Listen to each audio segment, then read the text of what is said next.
efectos de la guerra, ¿no? De Rusia y Ucrania, específicamente en México, ¿no? ¿Qué ha sucedido? Que México ha declarado que no impondrá ningún tipo de sanciones a Rusia. Saben que muchos otros países, sobre todo de la OTAN, pues han impuesto sanciones comerciales importantes. Ha habido marcas transnacionales fundamentales que ya no están en Rusia, poniéndole pues un castigo, ¿no? Un castigo comercial literal a los rusos por esta invasión que hicieron a Ucrania.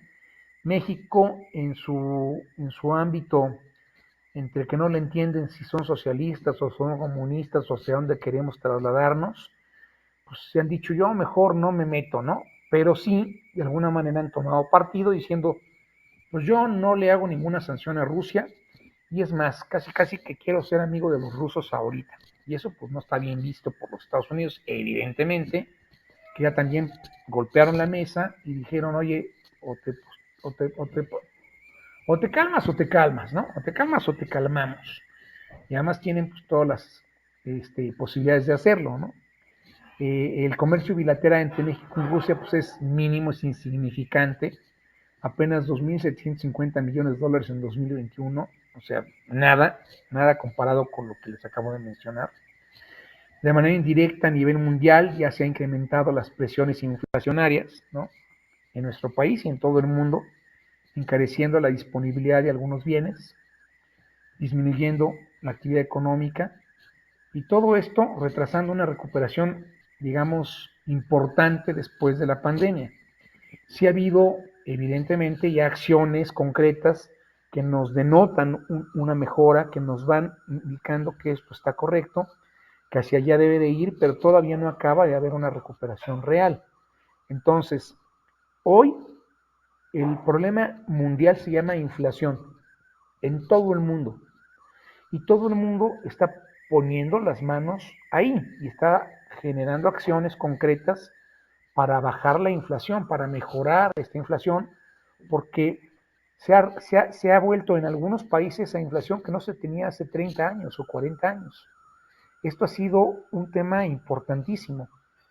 Y en México, pues queremos tapar el sol con un dedo. No se han generado realmente acciones importantes, ninguna, a pesar de que este cuate diga que sí, que el modelo y que hay que cambiar y que se ha juntado con 2 o 3 empresarios importantes, pues no se ha hecho nada. Quien lo ha hecho, y además le toca hacer en la parte al menos normativa, es Banco de México, porque además Banco de México, gracias a Dios, sigue siendo autónomo, aunque este señor ya metió ahí a gente que quiere que él le responda y que le obedezca, hasta hoy sigue siendo autónomo. Y por lo tanto, pues, se ha comportado a la par de lo que ha sucedido en la economía americana, que además, pues así lo tenemos que ver, no lo podemos ver de otra manera. Si hay recesión finalmente en los Estados Unidos, a México nos va a ir mal y lo que le sigue, ¿no? Y con todo esto aumenten lo que si nos demandan, o sea, esto sería, la verdad, muy, muy desagradable, es algo que nunca ha pasado en este país y sería, a pesar de las inflaciones que teníamos en ese entonces, que les dije del 150% en los 70s, 80s, éramos nada más nosotros, porque era una economía cerrada. Hoy por hoy, toda esta ola, toda esta cascada nos llevaría a una situación, digamos, no solucionable. No hay muchos economistas y gente que conoce de esto que no quieren ni pensar en cuáles serían las consecuencias, porque serían de verdad horribles. Pero lo peor del caso es que México no está haciendo nada. O sea, hablo del gobierno federal como una acción estratégica para salvar esto. Banco de México lo que hace pues, ha sido subir los puntos, ¿no?, de la tasa de referencia. Así como los Estados Unidos han venido subiendo su tasa, pues México también hace subir las tasas para tratar que la inflación se detenga. Pero además esto pues, también ha beneficiado el tipo de cambio en el sentido de que no se ha movido. Pero este tipo de cambio que hoy tenemos es completamente artificial. O sea, es algo que se está haciendo desde lo artificial, no es lo natural, porque otra vez el gobierno no ha querido intervenir en ello. ¿Cuándo habíamos estado? Bueno, no ya a la par del dólar en el tipo de cambio, sino mejor que el dólar contra el euro. O sea, el euro, cuando empezó el euro a funcionar en el mundo, estaba a 3 o 4 pesos arriba que el peso respecto al dólar en su tipo de cambio. Hoy está más barato el dólar que el euro comparado con el tipo de cambio mexicano, no sé si, o sea, con los pesos. No sé si estaban enterados de ello, digo, es algo que pues, yo tengo la obligación de conocer diario, ¿no? Además se mueve a cada minuto. Pero esto comenzó a suceder hace 3 semanas, o sea, no puede ser. Aquí hay algo que no está embonando y que el gobierno no está dando cuenta. La Secretaría de Hacienda, a ver, antes ustedes en otras administraciones escuchaban que la Secretaría de Hacienda hacía cosas, ¿no? No hablo del SAT, ¿eh? No hablo del SAT, que eso siempre lo han hecho y lo han hecho para pagar impuestos. No, hablo de la Secretaría de Hacienda. ¿Hace cuánto ustedes no oyen en las noticias o algo importante de la Secretaría de Hacienda? Pues desde que se fue el secretario, el primero, que tuvo la decencia de renunciar y decirle sus cosas al presidente, pues desde entonces no se oye en la Secretaría de Hacienda que haya nada, porque no ha hecho nada la Secretaría de Hacienda y tendría que estar llevando a cabo una serie de acciones para que con lo que está haciendo Banco de México pudiera ser un complemento y estuviéramos tratando de solucionar igual que están haciendo en otros países, con programas específicos, concretos para poder resolverlo. Aquí no, aquí hagas de cuenta que no importa, ¿no? No importa, como si no existiera. Bueno, ya vimos que el comercio exterior mexicano es importante a nivel internacional y con otros países fundamental, pues nada más representa el 75% del Producto Interno Bruto. Nada más, el comercio exterior, eso es lo que representa en porcentaje del total, o sea, es algo importantísimo. El incremento en el precio del petróleo trajo ingresos inesperados al gobierno mexicano. Otra vez, ¿qué hizo el gobierno? Nada, nada más que a nivel internacional los precios se movieron. Aproximadamente de abril a julio, ¿no? Se incrementó el precio del petróleo importantísimo, lo cual hizo que por mucho tiempo que no había superado el barril de petróleo los $100, se diera. Fueron 4 o 5 meses los que estuvo el barril de petróleo arriba de $100. Hoy se encuentra a 80. Otra vez llega a sus niveles naturales. ¿Por qué? Porque la calidad del petróleo en México ya no es la misma que teníamos en los 70.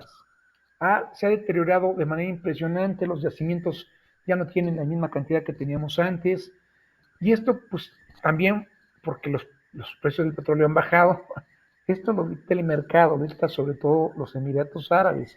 Entonces, otra vez, ¿cómo es posible que este señor quiera regresar a una economía petrolizada con una refinería cuando ya el petróleo ni siquiera es negocio?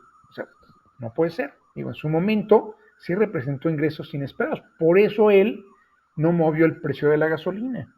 Pero tarde o temprano el precio de la gasolina se va a tener que ir para arriba. Ya es insostenible lo que está pasando. Además de que pues esto ha generado ya incremento en la deuda. O sea, una deuda importantísima que empieza a tener México otra vez, como a lo mejor ustedes no la conocieron en los 70s u 80s. Igualmente se podría acelerar el proceso de nearshoring, o sea, de inversiones cercanas a México, porque se tiene una estrategia en donde las empresas pues, quieren minimizar riesgos, ¿no? Entonces, esto que sucedió con lo que les digo, en donde las cadenas de suministro se rompieron, si lo hacemos de alguna manera regional, pues esto empieza a dar un sentido mejor y se reducen costos de transporte, se aprovechan las cercanías, ¿no?, de los mercados con los Estados Unidos. O sea, ya hay otros países que quieren venir a invertir en México, pero la inversión extranjera directa que México recibe pues es fundamental para subsanar pues, toda la débil inversión, porque hoy el gobierno mexicano, la federación no está invirtiendo, no hay inversión privada, nacional, ni pública, o sea, es muy poco.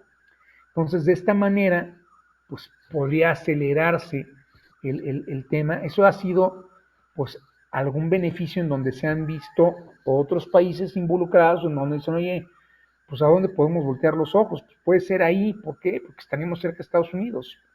Pero no se antoja por lo que está pasando en México.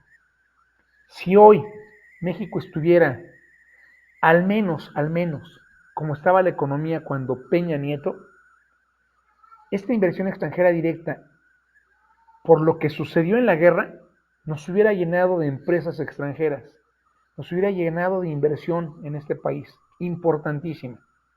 ¿Por qué no se da? Pues porque hoy no hay certeza, ni jurídica, ni legal, ni social, ni menos de seguridad, ¿no? Entonces, ¿para qué?